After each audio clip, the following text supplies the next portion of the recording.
Le Real Madrid, on aime trop ça. Le Real Madrid, on aime trop se faire peur. Vous pouvez ramener n'importe quel tacticien, n'importe quel entraîneur qui pourra apporter des choses élaborées. Le Real Madrid, c'est dans son ADN, c'est pas palpable, c'est quelque chose que tu ne peux pas ressentir. C'est tout simplement un truc que seul le Real ne peut avoir. Tu ne peux pas copier ce que le Real fait en Ligue des Champions parce qu'en fait, tu ne peux pas normalement te faire peur contre l'Olympiakos. Tu n'as pas le droit, une équipe qui n'a pas gagné de match en LDC cette saison, qui a pris 6-1 contre le Barça, tu n'as pas le droit de trembler les 10 dernières minutes. Aucun joueur de l'Olympiakos, même aucun joueur ne peut être sur le banc du Real Madrid, mais par abnégation, par puissance, par ce qu'il dégage, par intensité, par conviction, et ben des fois, c'est ça qui est beau avec le football, hein, c'est pour ça que c'est le meilleur sport, c'est parce que tu peux être 5 fois inférieur à une équipe, mais pourtant rivaliser, tenter de gagner, c'est pour ça que le football est un sport qui est tout simplement extraordinaire. On se retrouve pour ce débrief de Ligue des Champions entre le Real Madrid et l'Olympiakos, cette victoire du Real Madrid 4-3 où honnêtement on a tremblé.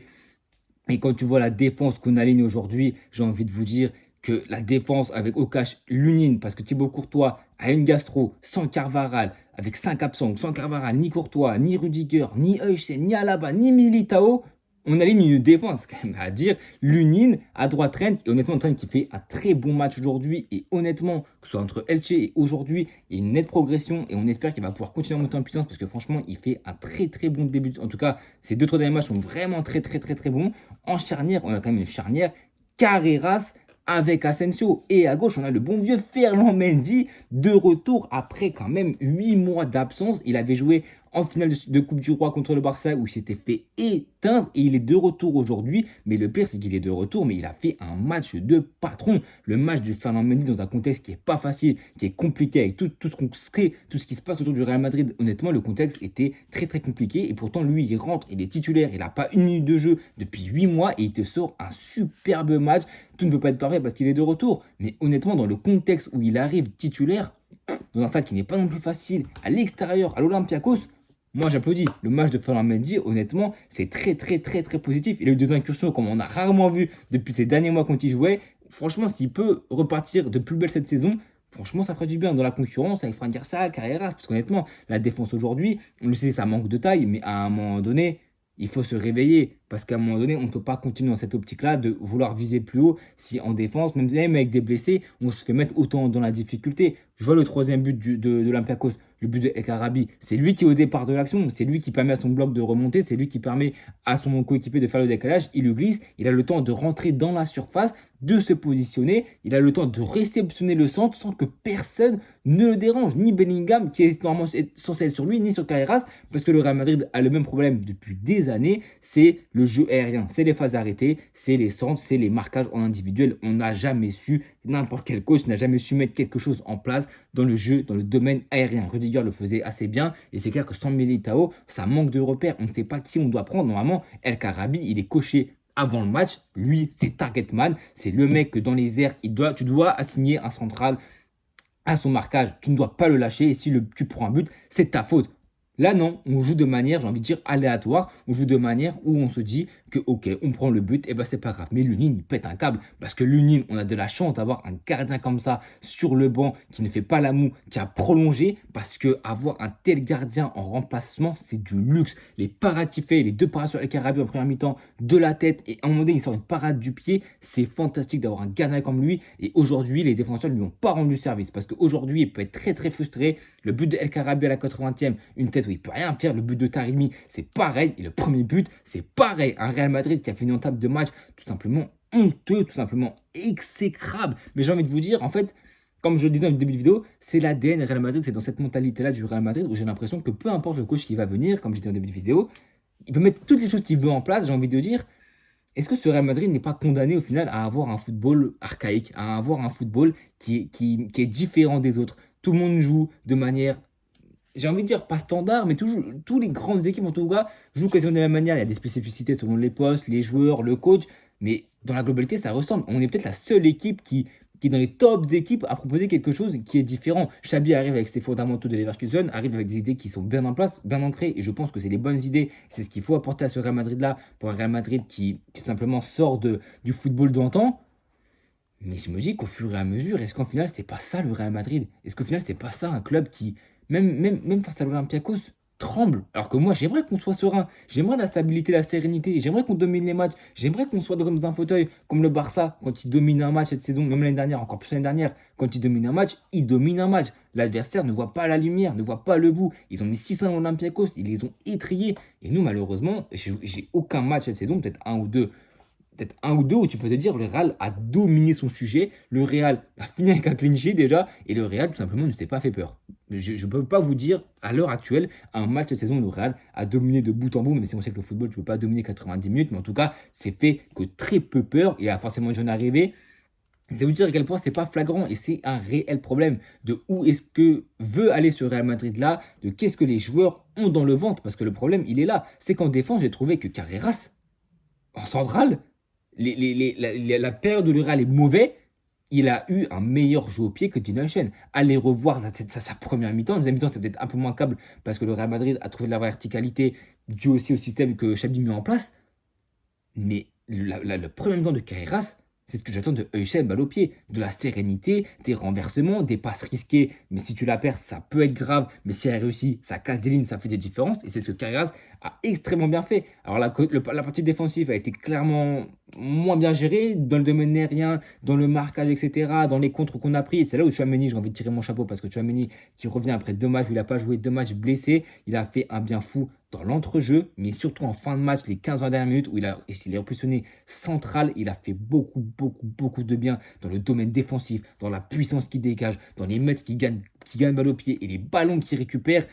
J'ai la vision sur Tchouaméni depuis longtemps, mais surtout sous Xabi Alonso, je pense qu'il va vraiment passer un cap. S'il continue comme ça, Tchouaméni peut vraiment devenir une référence à ce poste. Je ne sais pas, je ne pense pas forcément qu'il ait les qualités, qu'il ait la palette technique la plus élargie possible pour être un milieu récupérateur de référence, mais ça peut être un très très très très bon élément pour Xabi et il le montre par sa flexibilité et par sa constance depuis qu'il est là, depuis que Xabi est arrivé. Et je me souviens même depuis janvier, avant que Xabi arrive, sous Carlo Ancelotti, il est très très très très bon, très polyvalent. Et honnêtement, dans ce match-là de retour, il a fait un boulot au milieu de terrain tout simplement fantastique. Et le milieu de terrain, parce qu'on a vu, comme je dis tout à l'heure, cette verticalité-là vient aussi du fait que l'Olympiakos met un but assez vite, que l'Olympiakos est vite mis en confiance par l'attentisme du Real Madrid, balle au pied et sans ballon, par tout simplement la non-capacité du Real à produire du jeu. Alors je dis pas que balle au pied, on a été mauvais, j'ai trouvé que à la relance, comme je disais Carreras, avec Trent aussi, ça a plutôt été problème Fernand Mendy, même dans la séquence où on prend le but. On fait une erreur au milieu de terrain. L'Olympiakos joue superbement bien le coup, mais on perd un ballon au milieu de terrain dans l'entrejeu et il finit d'une frappe somptueuse. Mais même à ce moment-là, je trouvais qu'on était loin d'être extraordinaire et du niveau que le Real Madrid est censé prétendre. Mais on avait un Real Madrid qui était quand même, on va dire, ambitieux. Mais le problème, c'est que ça manquait de liant au milieu de terrain. On avait un 4-3-1-2 qui est en train de se dessiner contre Elche, même dans le match juste avant, je ne me rappelle plus c'était contre qui. Mais ce 4-3-1-2, ça fait plusieurs matchs que je commence à l'entrevoir, à l'apercevoir, avec un milieu de terrain qui aujourd'hui a été Valverde, Camavinga, Tchouaméni en première mi-temps. Ce milieu de terrain, je trouvais, a plutôt bien fonctionné. Mais le problème, c'est qu'on a eu Arda Güler qui du coup était positionné tantôt en 10, tantôt il décrochait un petit peu à droite, tantôt c'était Valverde qui montait, Trent qui montait. Arda Güler, début de saison, c'était lui le sentinelle, c'était lui qui devait créer le jeu plus bas. Dans ce match-là, on lui demande d'être un peu plus haut, des fois excentré, de faire plusieurs choses à la fois. Et honnêtement, avant le but et avant que le Real se délie totalement, Arda Güler, c'est zéro pointé. C'est fantomatique, c'est aucun impact dans le jeu, c'est aucune récupération. Il est tout simplement invisible. Et quand on le voit, on a vu l'Olympiakos haut, qui laissait des espaces, qui ont essayé de jouer tantôt le piège du hors-jeu sur le but, sur les 4 buts, ils ont dû l'essayer 2 fois et à un moment donné, Vinicius a marqué hors-jeu. Mais l'Olympiakos a tenté ce piège du hors-jeu, ça n'a pas fonctionné. Et c'est là où ta verticalité, où tes superstars, ils ont pris le dessus, que ce soit Vinicius ou Mbappé offensivement. C'est là où le match était peut-être un peu moins articulé, mais c'est là où le match il a été vraiment plaisant parce qu'au final, tu as un Real Madrid qui se fait dominer, tu as un Real Madrid, pas qui se fait dominer, mais un Real Madrid qui se fait prendre à froid, qui prend ce but-là, qui malheureusement n'a aucune réponse. Et pourtant, sur l'illumination, j'ai envie de vous dire, j'étais de ton meilleur joueur, pas peut-être à l'heure actuelle, mais de mon joueur préféré, de Vinicius Junior, qui te cale un extérieur pied droit. Je ne sais pas d'où il sort ça. On sait que dans sa palette technique, il a cet extérieur. Modric lui a appris, mais l'extérieur de Vinicius, il est tout simplement monumental. Il est monstrueux. Cette passe pour Mbappé à la limite du hors-jeu Kylian, il a la réussite à la finition, mais on s'en fout. Tant qu'il finit contre Elche, c'est ce que je lui ai reproché. Son manque criant de finition, et ben là aujourd'hui, quadruplé. Merci monsieur, t'es pas content, quadruplé. Honnêtement, le match de Vinicius aujourd'hui, parce qu'on va commencer par Vinicius, il a été tout simplement extraordinaire. Et j'adore le voir comme ça. Perez, donne-lui le même salaire que Ronaldo. Je m'en fous, je mélange tout. Donne-lui le même salaire que Ronaldo, je m'en fiche. Il le mérite, il a plus apporté que n'importe quel joueur. Moi j'abuse, mais il a apporté tellement de choses à ce Real Madrid-là. S'il y a bien un joueur qui mérite tout ce que Kylian a mérité, c'est Vinicius Junior. Et pour moi, il doit mériter cette augmentation. La même que Ronaldo, je ne sais pas. On sait que c'est une question d'image, le fait d'être autant payé que Kylian, etc. Donc, ok, pour moi, la prolongation, elle doit être faite le plus rapidement possible.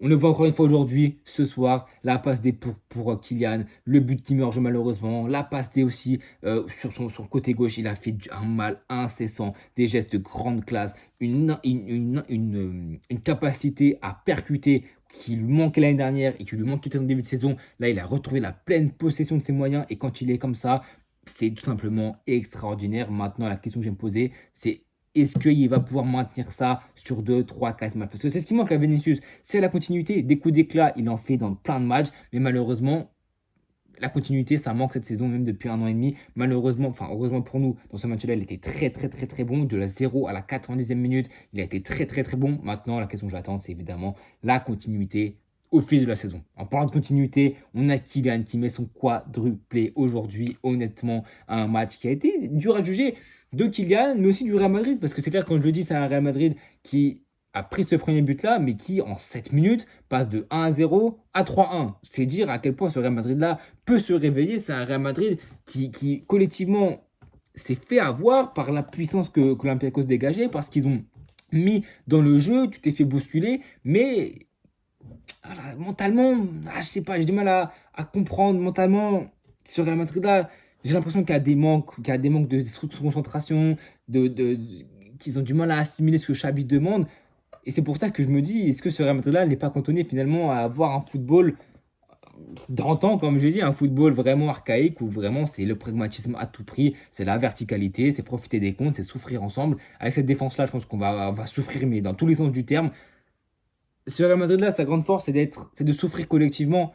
Et malheureusement, cette mentalité-là de souffrir avec ce Real Madrid-là, avec ses joueurs à l'heure actuelle, c'est compliqué. Parce que Kylian met un quadruplé, Vinicius fait un grand match, mais par contre, dans le comportement défensif, que ce soit lui et les deux jeunes cités et Arda Güler, c'est inadmissible. Et les buts qu'on prend, j'ai envie de dire, ça peut être aussi de leur faute. Parce que Vinicius ne fait pas les retours, Kylian, j'en parle même pas, et Arda, dans ce rôle d'ailier droit, de 10 à les deux attaquants, il se dit qu'il va moins défendre. Et c'est pour ça que le milieu de terrain était hyper important. Kama, Tchouaméni, Valverde et en deuxième mi-temps, Ceballos, parce qu'ils avaient des kilomètres à faire. Après la vidéo, je vais vous inviter, et je vais le faire, de regarder les kilomètres qu'ont parcouru Valverde, Kama, Tchouaméni et Ceballos, parce que honnêtement, les espaces, et Bellingham quand il est rentré, les espaces qu'ils ont dû couvrir à cause des non-retours des attaquants, ça posera un réel problème, en tout cas dans les gros matchs. Et on se le voit même dans ce match-là, face à pas la plus grande équipe de la LDC, ça vous a posé des problèmes. Le quadruplé est là, les buts sont là, mais honnêtement, il y a beaucoup de choses à dire. Le premier but, comme j'ai dit, à la 22e minute, c'est la récupération de Tchouaméni. Ah oui, voilà, je crois que c'est ça. C'est récupération de Tchouaméni. Je disais qu'il faisait un très bon match et je l'ai noté sur ma feuille. Il a fait un très bon match. Il est à l'origine de ce but-là parce que c'est un bon travail. Une récupération sur Camavinga, Mendy, ça va sur Vinicius qui sort l'extérieur. Le but de Kylian avec de la réussite. Après, c'est le but de Mbappé de la tête. C'est dire à quel point s'il marque de la tête, c'est bon. Et le match, il est gagné par le Real Madrid. C'est des choses, en fait, ça me rappelle le Real Madrid d'antan. Le Real Madrid qui tu comprends pas ce qui se passe. C'est assez mystique ce qu'il y a autour. Mais dans un match du Real Madrid, il va se passer un truc que tu vois pas, que tu comprends pas, mais ça se passe quand même. Et cette tête de Kylian, elle symbolise vraiment ça. Il marque jamais de la tête et Arda trouve Kylian de la tête. La connexion est revenue. Tout le monde va parler de cette image de Arda Güler qui, sur le bon travail encore une fois de Vinicius, qui a fait un travail, un boulot incessant sur son côté, trouve Arda. Une touche, il peut finir. Crochet, il peut finir. Qu'est-ce qu'il fait? Il préfère décaler à Mbappé. Comme Liverpool, il a décalé à Mbappé. Là, l'action peut peut-être se comprendre un peu mieux que contre Liverpool. Vraiment, ça n'a aucun sens de faire ça. Là, je peux comprendre qu'il a l'intention de décaler, mais même si pour moi, un joueur de son talent doit prendre la pleine possession de ses moyens, il doit comprendre l'action et doit faire les choses en conséquence. Même Kylian est surpris, c'est pour ça qu'ils sont dans le décalage. Kylian est surpris qu'ils lui mettent, donc c'est pour ça qu'il ne prend pas le ballon et qu'on on perd l'action sur ça. Arda doit avoir plus de tranchant dans ce qu'il fait, dans ce qu'il apporte et dans ce qu'il doit faire. Son centre est quand même très bien. Sur un beau travail côté droit de Trent.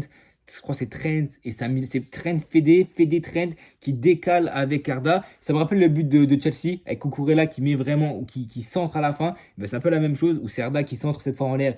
Kylian, la vraie détente, la vraie tête d'un vrai numéro 9, d'un numéro 9 de métier, de pivot. Donc oui, franchement, une tête magnifique. Trent qui a fait un très bon match, des bons renversements. À un moment donné, il trouve une passe laser sur Vinicius Junior magnifique. Il a fait 2-3-4 transversales très très belles, des passes tranchantes. C'est lui qui tire les coups francs. Et honnêtement, Trent, moi, j'aime beaucoup ce qu'il est en train de proposer. Défensivement, il s'est fait passer quelques fois, donc on sait que c'est sa faiblesse.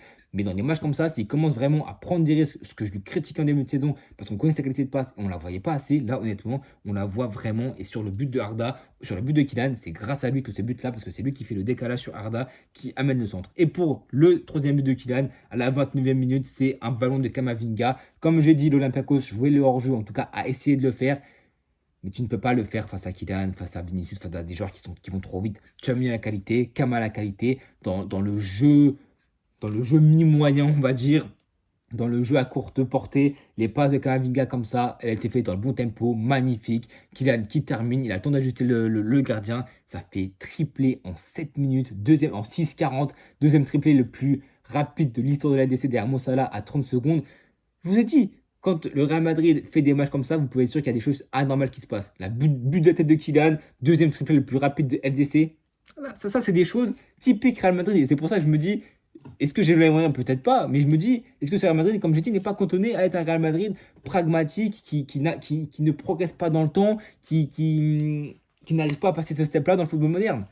Je ne sais pas, j'espère quand même qu'on va commencer à un moment donné à assimiler les consignes de Xabi, parce qu'honnêtement, on est en novembre, et les consignes de Xabi, j'ai encore du mal à les percevoir, à les entrevoir, à avoir un réel problème. Mais sinon, ce match-là, balle au pied, ça a été intéressant. Il y a quand même eu beaucoup de choses qui ont fait que tu n'as pas non plus été extraordinaire. Tu t'es fait peur, comme j'ai dit. Tu gagnes 3-1 dans ce match-là, la mi-temps, ça doit être terminé. 4-1 avec le but de Vinicius qui est annulé.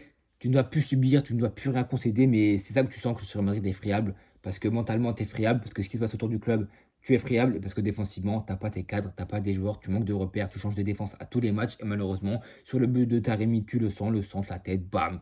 Tu sais que tu trembles. 3-2. Kylian, il a beau marquer, il marque quoi 8 minutes plus tard sur un très très beau renversement de Tchouaméni. C'est là où les milieux de terrain ont été très importants. Et comme Amiga sorti à la mi-temps à l'heure de Ceballos, est-ce que c'est de la gestion de temps, d'effet de jouer pour Ceballos? Est-ce que c'est Camavinga qui est un petit peu touché? Je ne sais pas, parce que je trouvais qu'il faisait un super première mi-temps. Il a été sorti.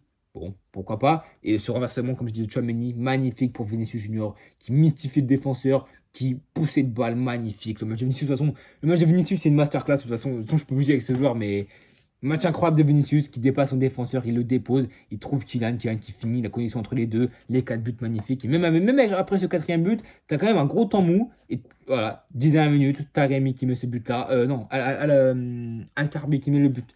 Ce but-là, et à la fin, bah, tu te rends parce que tu te dis que la Madrid peut encaisser un but. Lui, il fait quelques parades sans non plus être trop inquiété. Et le match se termine comme ça avec une victoire du Real Madrid 4-3. Franchement, tout ce que j'ai dit avec sur ma feuille, je l'ai dit. Et franchement, ça a été un match qui.